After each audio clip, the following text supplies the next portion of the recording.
Bem, vamos lá. Então, como o que acabamos de ouvir agora, esta tarde, como isso se relaciona com a mensagem da justiça pela fé? De 1888 e A.T. Jones, onde as pessoas foram trazidas e libertas do medo?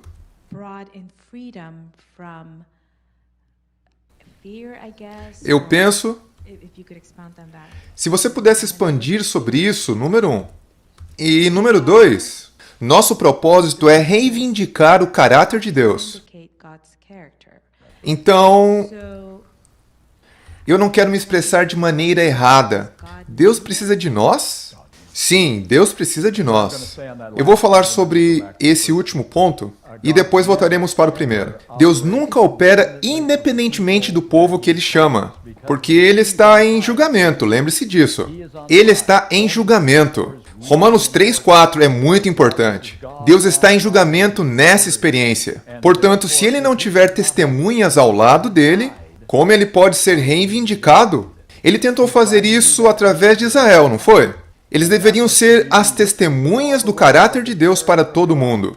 E ao invés disso, eles voltaram para si mesmos, com seus próprios preconceitos, contra as pessoas que não eram como eles. Então eles falharam e crucificaram o Filho de Deus. Ele tentou isso novamente na primeira geração, e não funcionou muito bem. Ele tentou na Reforma e não funcionou muito bem. E agora ele chegou à última geração de pessoas nesta terra. E portanto, se esse povo não mostrar ao universo que o que Deus diz pode acontecer, quem irá? Israel não fez isso. A Reforma não continuou. Então Deus está eu diria, desesperado por uma última geração chamada de 144 mil, que irá demonstrar para o universo, porque eles são os jurados. Eles decidirão quem está certo e quem está errado. Demonstrar ao universo que o caminho de Deus funciona e sua graça traz um milagre consigo. Então sim, eu acredito que Deus depende dessa última geração. Isso quer dizer que somos nós? Bem, se simplesmente brincarmos, será outra geração e outra geração. Será alguma geração. Alguma geração. Agora, de volta ao primeiro ponto que você perguntou. E sobre a mensagem de 1888. O pastor Jones diria algo assim, se ele estivesse aqui hoje. Ele diria, você veio a esta reunião e ouviu sobre todas as coisas que devemos fazer e ser para receber o selo de Deus. E você está prestes a morrer, porque você está dizendo, Senhor, isso é impossível! Nós podemos ir para casa desesperados. E Jones diria, simplesmente vá em frente e morra. Você precisa morrer para cada presunção e sentimento. O que você pode fazer e o que você não pode fazer. Simplesmente vá em frente e morra. Então Deus pode te levantar. Deus pegará a sua morte, e isso é a morte do eu, mais uma vez. E tudo que estamos falando agora é impossível para o eu. E quando morremos para o nosso modo de fazer, e dissermos, Senhor, seja qual for a tua vontade, seja feita em minha vida, faz-me querer estar disposto, então você encontrará paz, então você encontrará felicidade, então você encontrará alegria. O que eu achei notável quando eu li os livros de Andrew Murray foi o quanto seu material estava em sincronia com o material que li em Jones e Waggoner. Simplesmente pareciam se unir como se fosse um só. O que me confirma de que não precisa necessariamente ser um adventista do sétimo dia. Qualquer cristão com a sua Bíblia pode chegar a essas conclusões. Então, mais uma vez eu vou dizer que esta é a mensagem de 1888. E ela significa morrer para tudo que possa ser cumprido pelo esforço humano e viver para Cristo. Cada momento de cada dia em completa entrega. Certo, agora onde estava o próximo? Eu acho que vi aqui, mas talvez não. Lá. Espero conseguir dizer tudo isso que tenho em minha mente. Em minha própria experiência, este esforço está em escolher, querer vencer. Escolher ter a vitória, querer a vitória. Deus nos dá tudo isso, o querer e o efetuar, claro. Mas eu sei como, por exemplo, se você está lidando com ressentimento, ou qualquer coisa que você esteja tendo em seu coração, em sua vida, eu digo a Deus, eu não consigo me livrar disso sozinho, mas eu peço a Deus para fazer isso. Você acertou. O esforço está em fazer a escolha de que o que quer que seja, Dizer, Senhor, eu não quero mais amargura em minha vida. Eu estou doente, cansado de deixar isso controlar minha vida. E suspeitar mal das pessoas. Eu quero ser livre disso. Eu quero ser liberto dessa experiência. Então, eu escolho colocar isso sobre o altar. Eu escolho colocar isso em suas mãos. Eu não tenho tido nenhum sucesso. Aqui está uma oração que eu sugiro que façamos. Senhor, eu tenho esse problema. E ele será diferente para cada um de nós. Porque todos nós temos um problema individual. Pegue só um deles, somente um, não 5 ou 6. Senhor, eu tenho esse problema. Ele está me derrubando. Eu estou me sentindo um hipócrita. Eu não sinto que estou fazendo algo. Eu ponho isso sobre o altar. Eu irei colocar isso em suas mãos. Eu escolho não ser mais esse tipo de pessoa. Eu escolho não ter mais esses pensamentos. Mas eu não consigo cumprir minha escolha. Romanos 7 comprova isso. Então eu peço ao Senhor, e essa é a parte difícil. Eu peço ao Senhor que faça o que for preciso para me libertar desse pecado. E essa é uma forte, forte declaração que fazemos.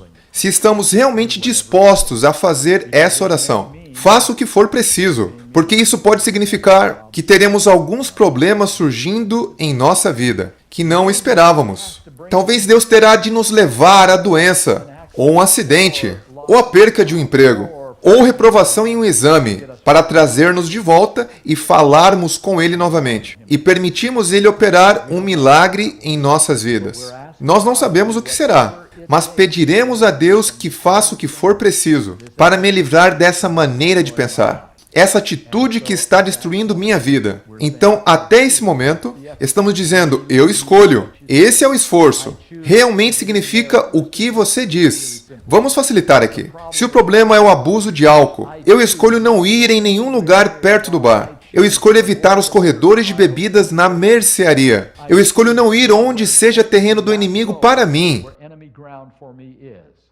Agora, Senhor, mantenha meus pés indo. Mantenha meus pés na direção certa. Mantenha minha mente em Ti. Então, novamente, a escolha deve ser feita. E enquanto for possível fazer essa escolha, perceberemos que nossos melhores esforços falharão, a menos que tenhamos o milagre de Deus em nossas mãos. Então, o que eu queria acrescentar a isso era, quando você entrega isso a Deus dessa maneira, há uma fé que vem, mas Ele te dá paz e descanso. Isso não quer dizer que eu nunca serei exposto a esse sentimento novamente. Mas isso me traz essa paz e conforto ao saber que Ele está cuidando disso. Ele ajuda nisso. Nós podemos ter a paz que vem pela fé, de que Deus respondeu nossa oração. Há uma oração que Deus sempre responde com sim. Muitas vezes Ele diz não. Muitas vezes Ele diz espere um pouco. Mas uma oração que somos sempre respondidos com sim é: livra-me desse pecado em minha vida. Ele sempre responderá isso com sim, porque não há problema aqui a não ser a sua vontade de ser liberto. Então, até esse momento, Ele te dá a paz que vem logo após. E quando esse próximo pensamento vem em sua mente, dobre seus joelhos e diga, Senhor, eu fiz um compromisso. Agora me ajude a cumprir esse compromisso. Livra-me desse pensamento agora. E Deus pode conceder essa vitória. Seu ponto está bem colocado. Quem mais? Alguém mais? Bem aqui na frente.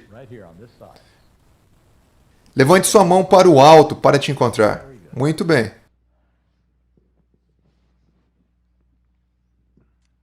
Então, o que é a última geração para você? Você pode explicar isso, por favor? A última geração deveria ter sido 10 anos após 1844. E eu estou me apoiando na inspiração agora. Não é simplesmente minha opinião. A última geração deveria ter sido quando o movimento milerita... Você pode imaginar esse movimento? Ellen White diz que nunca houve um movimento como esse, desde os dias dos apóstolos. As pessoas estavam vendendo tudo o que elas tinham. Eles não estavam arando suas terras porque o Senhor estava vindo agora. Eles estavam tendo uma experiência no Senhor de total dependência e total confiança. Se aqueles 50 a 100 mil mileritas tivessem se mantido fiéis depois do grande desapontamento, Ellen White diz que o Senhor teria voltado antes da década de 1850. Esta deveria ser a última geração. Em outras palavras, a última geração significa qualquer geração que permitirá que Deus faça a sua última obra milagrosa, que nunca foi vista no universo. Obviamente você conhece a história. A maioria deles perderam a fé, perderam a essência depois daquele tempo. Restaram uns 50 que tiveram que começar tudo novamente. Então Deus esperou 40 anos e depois ele enviou 2 mensageiros. Eu indicaria a você, se você ainda não leu, pegue esses livros, eles são facilmente disponíveis. Eles não eram disponíveis quando eu estava crescendo. Eu não sabia nada sobre Jones and Waggoner. Eu não aprendi nada sobre Jones and Waggoner pelos melhores professores no Adventismo. Eu tive grandes professores. E não me foi ensinado nada porque eles não sabiam nada. Os livros tinham desaparecido por 60 anos. E apenas pelo trabalho dedicado de alguns missionários da África, esses livros chegaram às prateleiras novamente. E agora estão facilmente disponíveis. Você pode ler por você mesmo o que era a mensagem da transladação de 1888. E diremos que 1888 realmente ia de 1888 até 1895. Esse foi o material da mensagem da transladação preparado. Ellen White foi clara nesse ponto, que a vinda de Cristo deveria ter sido 3 ou 4 anos depois disso. Eu tenho uma apresentação chamada 5 anos para os portais do céu. 1893 deveria ser finalmente nesse momento, quando a última geração seria formada. A mensagem da transladação de Jones and Waggoner estava lá. Ellen White disse que esse era o alto clamor que iria a todo mundo. Esta era a última geração, mas eles disseram: bem, os líderes não estão bem de acordo com essa mensagem. Talvez não seja a mensagem correta. Jones é um tipo de homem ríspido que diz as coisas na cara. Não gostamos muito de sua personalidade. Eles gostavam um pouco mais de Waggoner. Mas eles não se simpatizavam muito com Jones. Eu não sei se nos simpatizamos com Elias. Não é a personalidade do homem ou da mulher que importa. É a mensagem que importa. E nesse caso, sua mensagem foi uma mensagem de como estar sem pecado. Era sobre isso que eles falavam. Assim como Cristo foi sem pecado, a última geração de Deus pode estar sem pecado. E as pessoas ficaram desanimadas com isso às vezes também. Mas eles deveriam dizer isso. Eu gosto da maneira como o pastor Waggoner disse: uma vez que você aceitou a Cristo, essa é a parte difícil. Uma vez que você entregou sua vida inteira a Ele, uma vez que você colocou tudo no altar, uma vez que você disse: Senhor, seja qual for a tua vontade, eu quero fazer essa vontade. Uma vez que você fez esse compromisso, então a salvação deverá ser um processo fácil. Só aprenda um pouco mais amanhã, um pouco mais amanhã e um pouco mais amanhã. E a salvação será essa experiência crescente, que é tão natural como respirar e comer.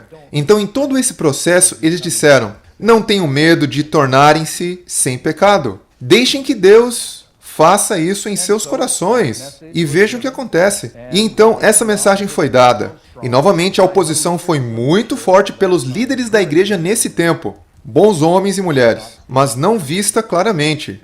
E Ellen White teve que dizer a eles: se vocês continuarem nessa resistência, ademais vocês se perderão. As advertências foram muito fortes. Se você realmente deseja ler toda a história e se dedicar a muito estudo, pega os materiais de 1888 de Ellen White, em que há uma compilação de tudo o que ela disse durante aqueles anos. São 4 volumes.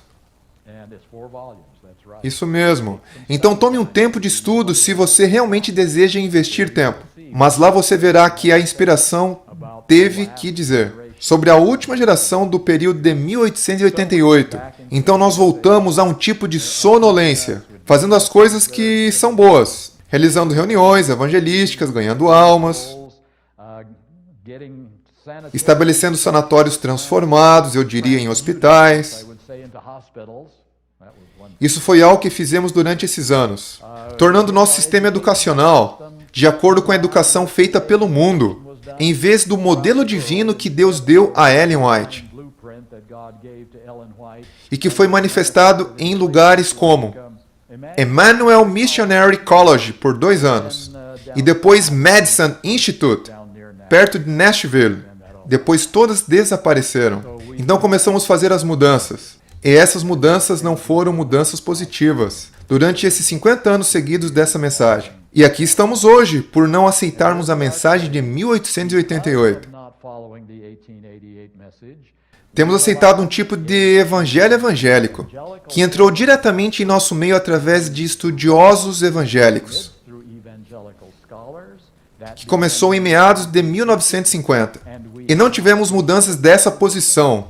E vocês todos ouviram sobre Desmond Ford, que foi meu coprofessor religioso no Pacific Union College por muitos anos. Sua sala estava bem na porta ao lado da minha. E isso levou a um resultado natural de dizer: olha, por que deveríamos estar tão preocupados com essas questões proféticas se tudo isso foi resolvido na cruz? E julgamento? Não precisa de julgamento no céu. Se você aceita Jesus Cristo como seu Salvador, está resolvido. Puro evangelho evangélico. Não parcial, puro evangelho evangélico. E esse evangelho sumiu um pouco depois dos anos 80. E agora está voltando novamente em artigos, em apresentações, livros e reuniões campais no período do ano 2000. E estamos enfrentando o mesmo problema novamente. Tudo de novo. Então é isso que tem acontecido. Mas eu diria isso: a última geração. Existe alguma esperança? Existe alguma esperança de que essa possa ser a última geração? Ou estamos cada vez mais descendo a uma terra de ninguém? Eu vou dizer uma coisa. 15 anos atrás eu poderia dizer: eu não vejo ninguém no cenário que possa dar muita esperança agora. Os que eu tenho confiado estão morrendo. Meus professores, aqueles que eu realmente ganhei ajuda espiritual, estão todos morrendo. Eu só irei lhe dar um exemplo. Nós perdemos um herói da justiça pela fé e da reivindicação de Deus, Herbert Douglass. Se você tiver a oportunidade de ler seu material, não perca. Deus em Risco, disponível no Amazing Facts.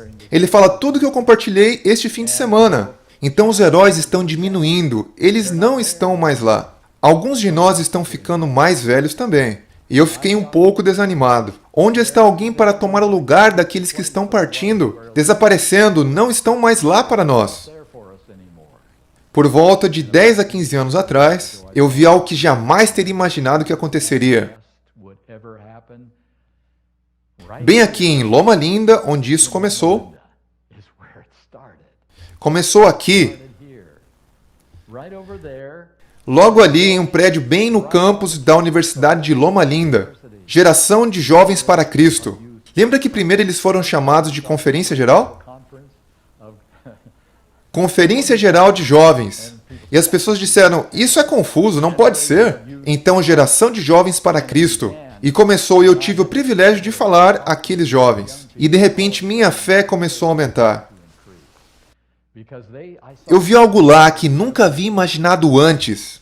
Quero dizer, esses jovens, estou falando de idades de 17 a 30 anos.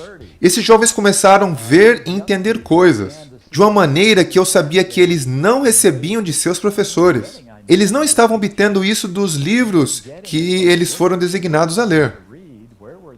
De onde eles estavam obtendo isso? Eles estavam basicamente fazendo duas perguntas que eu pude perceber. Qual é a verdade e como podemos compartilhá-la? Era isso que eles queriam saber. Qual é a verdade e como podemos compartilhá-la? E o Advent Hope começou a ser um farol no horizonte. Eles não tinham tudo certo. Eles ainda não tinham tudo certo. Todos nós somos cristãos em crescimento, não somos? E esses jovens estavam simplesmente tentando acertar, porque eles viram que algo estava errado. E eles não queriam ir por esse caminho.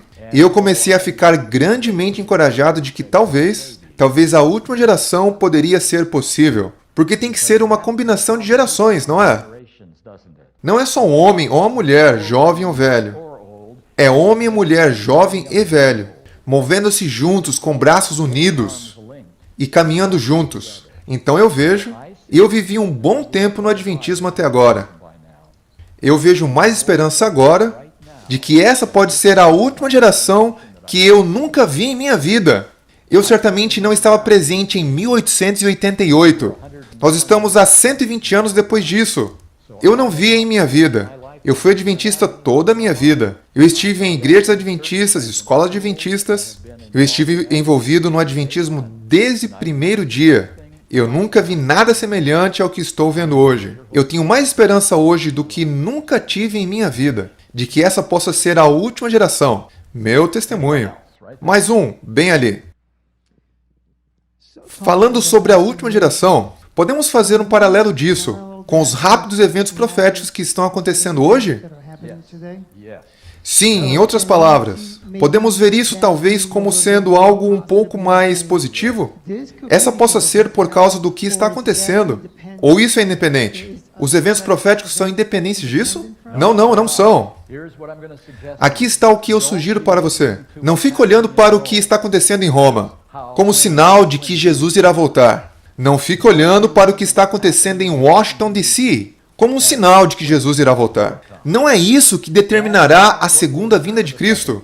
Não fique olhando para quão perverso pode o mundo se tornar. Então Jesus tem que vir. Apocalipse 7, 1 a 3. Nós lemos, lembram? Deus vai segurar os ventos da destruição. Ele vai segurar Roma. Ele vai segurar Washington, D.C. Ele vai segurar os cenários proféticos até seu povo estar selado. Eu gosto de dizer selável. Selável. Quando seu povo estiver selado, então esses eventos virão juntos em rápida sequência. Sequência rápida, muito obrigado. Em sequência, em que veremos todas essas profecias dos capítulos 12, 13 e 14 de Apocalipse. Iremos ver a imagem da besta totalmente formada. Estamos vendo-a parcialmente. Então eu vou dizer que, porque estamos vendo algumas evidências desse mundo desmoronando, porque estamos vendo evidências da união igreja-estado, tornando-se mais forte. Não só aqui nos Estados Unidos, mas na Europa também. Porque estamos vendo as profecias se cumprindo. Eu vou dizer esperançosamente. Talvez Deus esteja encontrando seu povo para selar. Porque Ele está permitindo que algumas dessas coisas aconteçam, que não imaginaríamos em 30 ou 40 anos atrás. Então, até o momento, é a minha melhor esperança. Eu simplesmente irei dizer isso. Porque não posso ir mais longe do que isso. Eu não tenho nenhum conhecimento do futuro. Essa é minha melhor esperança. Ao ver esses eventos se cumprindo ao redor do mundo, que Deus está encontrando esta geração de 144 mil, que Ele está encontrando o povo. Por isso Ele está permitindo que os anjos soltem um pouco dos ventos ao nosso redor agora. Então eu digo que eles vão juntos. Mas a questão principal é o selamento do povo de Deus. Tudo depende disso. Então vem o rápido cumprimento da profecia.